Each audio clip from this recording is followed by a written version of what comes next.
शुरुआत करते हैं और सबसे पहले आपका हम तारुफ कराते हैं, आपका परिचय कराते हैं हमारे आज के फॉर्मूला गुरु से, हमारे आज के खास मेहमान से।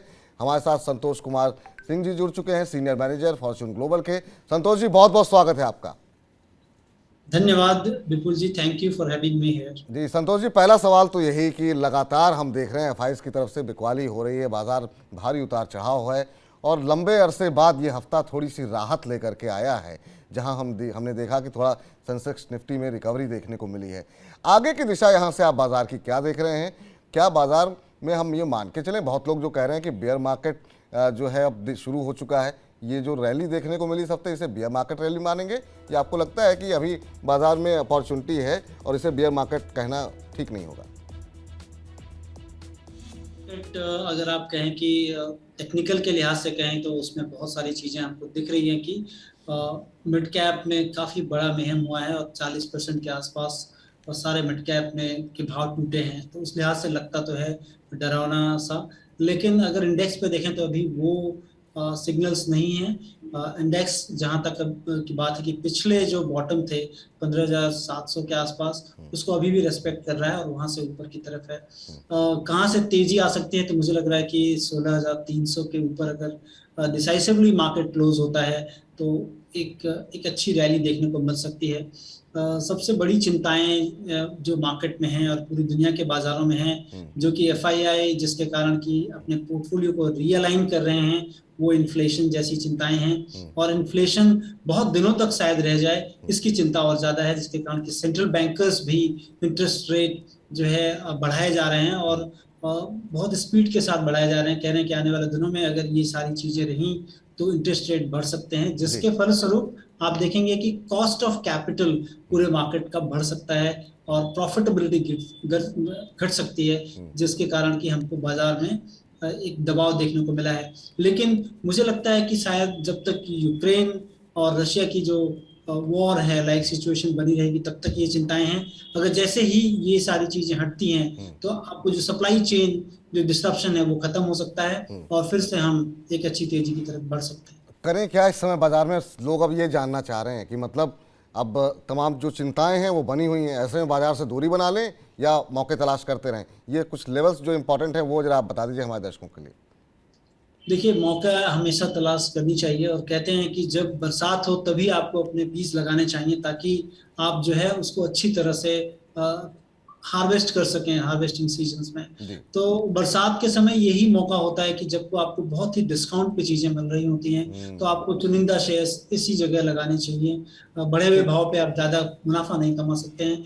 15,700 का लेवल ध्यान रखें निफ्टी पे, अगर उसके नीचे जाता है निफ्टी तो एक बड़ी मंदी आ सकती है। मुझे लगता है कि 1,000 से 1,500 पॉइंट की मंदी आ सकती है। लेकिन जब तक ये लेवल बने हुए हैं तो उम्मीद भी बनी हुई है कि मार्केट यहाँ से रिवाइंड भी कर तो आप हमारे दर्शकों के लिए सलाह ये है 15,700 का लेवल ध्यान में रखें, उसके नीचे अगर बाजार गया तो बाजार में गिरावट बढ़ सकती है और ऊपर 16,300 के ऊपर गया, संतोष जी कह रहे हैं, तो फिर बाजार में तेजी आ सकती है। और ऐसे मौके में जब बाजार में गिरावट हो तो उनका कहना यह है कि थोड़ा थोड़ा निवेश अभी से आप करते रहिए, ताकि आज जब बाजार में रिकवरी आए तो आपको उसका फायदा मिल सके।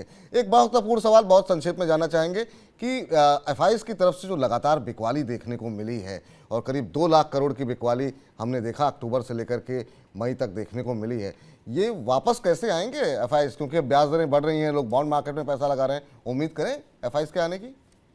देखिए, आप अगर कैपिटल का फ्लो समझेंगे तो उसमें ऐसा है कि जब कभी भी ब्याज दरें बढ़ती हैं तो लोग रिस्कियर एसेट बेच के फिक्स एसेट की तरफ मूव करते हैं। लेकिन ग्रोथ के लिहाज से अगर पूरी दुनिया में देखा जाए तो भारत का मार्केट काफी अट्रैक्टिव है। मुझे लगता है कि ये शॉर्ट टर्म टेम्पररी फिनोमेना हो सकता है, क्योंकि वॉर लाइक सिचुएशंस हैं और इन्फ्लेशन बढ़े हुए हैं, जिसके कारण की पोर्टफोलियो सारे रीअलाइनमेंट्स हो रहे हैं और इजी मनी जा रही है यूएस से, तो वो रीअलाइनमेंट है। लेकिन आपको अगर पैसे लगाकर पैसे कमाने हैं तो वो भारत ही एक देश है जहां पर कि आप ऐसा कर सकते हैं, क्योंकि यहाँ पर आने वाले दिनों में हमारी जो इकोनॉमी है वो बहुत एक्सपेंशन पे है। हमारी जो पीएलआई स्कीम है गवर्नमेंट की, उसके कारण हमारा जीडीपी काफी बढ़ सकता है। चलिए अब आगे बढ़ते हैं और जो हमारे आज के फॉर्मूला गुरु हैं, जो हमारे गुरु हैं संतोष जी, उनसे अब जानते हैं निवेश के गुरु मंत्र। हमने उनसे बातचीत की, उन्होंने कुछ गुरु मंत्र बताए हैं, उनसे डिटेल में समझेंगे। लेकिन एक लाइन हम आपको बता दें, उनका कहना है कि बैंक और एनबीएफसी में निवेश अगर आप कर रहे हैं तो प्राइस टू बुक वैल्यू ज़रूर देखें। इसके अलावा उनका कहना है कि अगर आप नए कारोबार वाली कंपनी में निवेश कर रहे हैं तो फिर मार्केट कैप टू सेल्स के आंकड़े को ठीक से पढ़ें।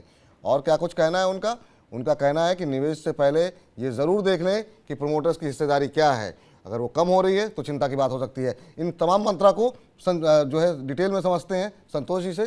संतोष जी बताइए।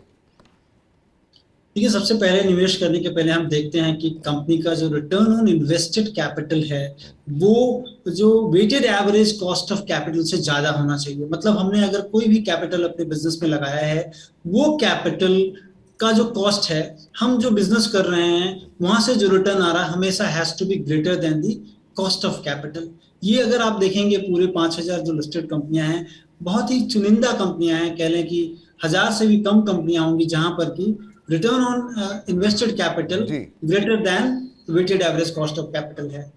दूसरा, जो बुक वैल्यू की जो बात कर रहे हैं हम कि बुक वैल्यू बैंक्स में देखना चाहिए, अपने को एनबीएफसीज में देखना चाहिए, क्योंकि बुक वैल्यू वो आंकड़ा है जिससे कि हम देखते हैं कि जो नेटवर्थ है कंपनी का वो कितना ग्रो कर रहा है। क्योंकि बैंक्स या एनबीएफसी अपने बिजनेस को बढ़ाती हैं तो कहीं एनपीए तो नहीं क्रिएट हो रहा है। एनपीए क्रिएट होने से आपका नेटवर्थ इरोड होते जाएगा और नेटवर्थ इरोड होने से बुक वैल्यू आपकी इरोड होगी। तो ये देखना कि मार्केट अभी क्या वैल्यू कर रहा है कंपनी को, उनकी बुक वैल्यू मतलब अभी तक जो पैसा आप कमा चुके हैं उससे आपको कितने टाइम्स ज्यादा वैल्यू देता है। तो अगर 1 टाइम्स है तो गुड।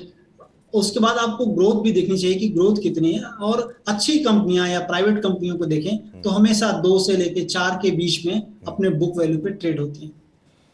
चलिए, तो ये तमाम वो फॉर्मूले हैं जिस पे आपको नज़र बना करके रखनी चाहिए। एक बार फिर से जरा हम ग्राफिक्स के जरिए फटाफट दिखा देते हैं क्या वो फॉर्मूले जो हैं जो आज आपको बताए गए हैं। उनमें आपको बताया गया है कि आप प्रमोटर्स होल्डिंग देखें, उसमें आपको बताया गया बुक वैल्यू देखें। तो ये वो तमाम चीज़ें हैं जो कि बताई गई हैं। बैंक और एनबीएफसी में निवेश कर रहे हैं तो प्राइस टू बुक वैल्यू पर नज़र जरूर डालें। नए कारोबार में निवेश करने के लिए मार्केट कैप टू सेल्स के आंकड़े को ठीक से पढ़ें ताकि आपका निवेश गलत ना हो।